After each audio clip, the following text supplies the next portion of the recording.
लो थोड़ा। और हम कौनो तोहार मेहरारू ना हई जे बात बात पर हुक्म देत बाड़ा। रोटी में घी लगा दी हाँ, अरे दाल में तड़का मार दी हाँ, अचार ले आई हाँ। अच्छा तो हमार मेहरारू ना तका केहू और के मेहरारू हो का? तब का बाबूजी कौनो और लइका ढूंढत बाड़न, उहो सरकारी नौकरी वाला। अरे त खोजे दा तोहर बारात आई और ओकरा सुबह तोहरा बाबूजी के अखबार में खबर छपी कि दुल्हा तैयार और दुल्हन फरार। बेशरम। अच्छा एक बात जानत बाड़ा का? ऊ विधायक के बीवी के जन्मदिन है। हाँ तब उहाँ नाचे खातिर एगो भोजपुरी एक्ट्रेस आवत बिया, उहो कनक यादव। का? कनक यादव? अरे वे न जोन प्रमोद सासी जी के फिल्म और अब वैष्णव में हीरोइन रहे। हाँ। कलवा के साथे कनवा कइले रहे। जब से हम ओकरा के देखले बैनू तब से दिनों राती ओकरे ख्याल में रहना।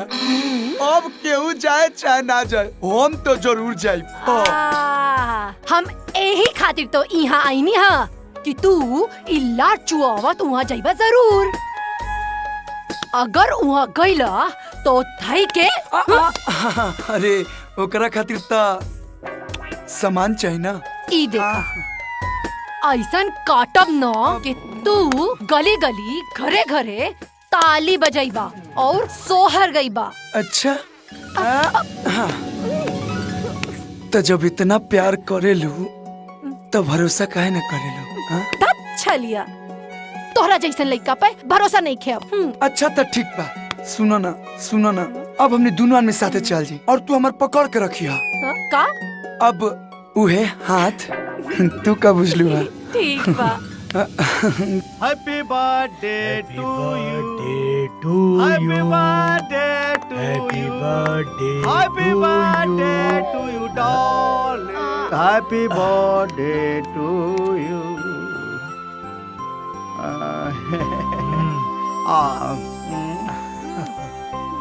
खुश रहा, खुश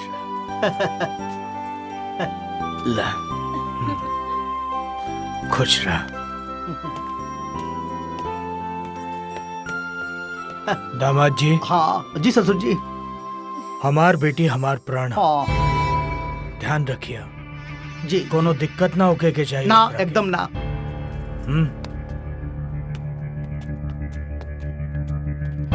ख्याल रखब हम।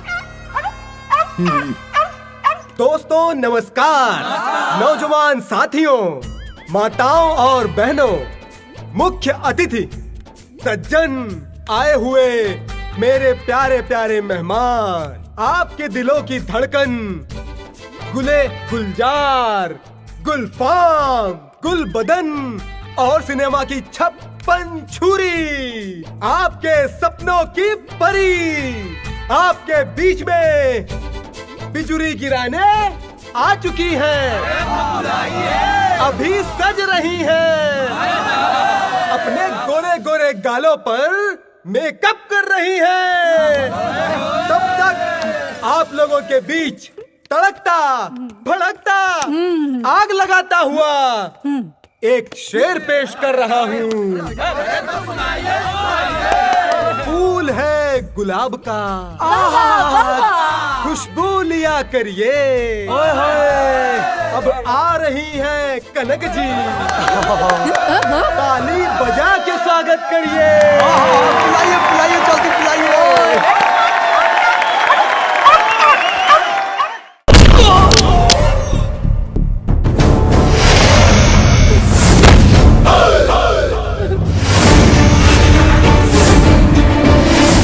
नाम है शिवा, काम है सेवा, देश के सेवा हाथ से और दुश्मन के सेवा लात से।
हम देख ले।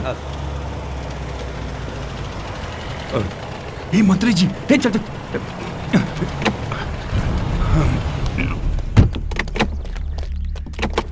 अरे जय हिंद सर। जय चलिए ससुर जी। सॉरी मंत्री जी चलिए।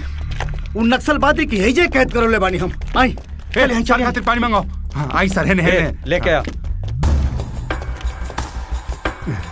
सर, ये है मशहूर नक्सली हीरा। हीरा? एक नाम हीरा के रखले ससुरा कोयला लागत हो कोयला। विधायक जी, पता बा हमरा, और यो पता बा कि एकरा के ऊपर 1 लाख रुपए के इनाम बा। ये बहुत खतरनाक खूनी इंसान हवे दरोगा, कड़ी नजर रखिया। और हाँ, ये बेर भागे ना पावे। रहुआ निश्चिंत रही सर, बाज के पंजा से शिकार और चक्रधारी के चक्र से केहू ना पा सकेला सर। अगर ही भागी तक गोली मार दे, काहे से कि हम दरोगा ही दो सर, घुसा देवे नी मुंह सर। चुप! मंत्री जी ख्याल करे खातिर कहानी है, गोली मारे खातिर ना। चुप! सॉरी सर। दरोगा, वो लड़का कहाँ बा जेकरा वजह से तू एकरा के पकड़ ले बाड़ा? हॉस्पिटल में सर। हॉस्पिटल? हाँ, आई ना सर। चल आई। रास्ता क्लियर चल चौबे।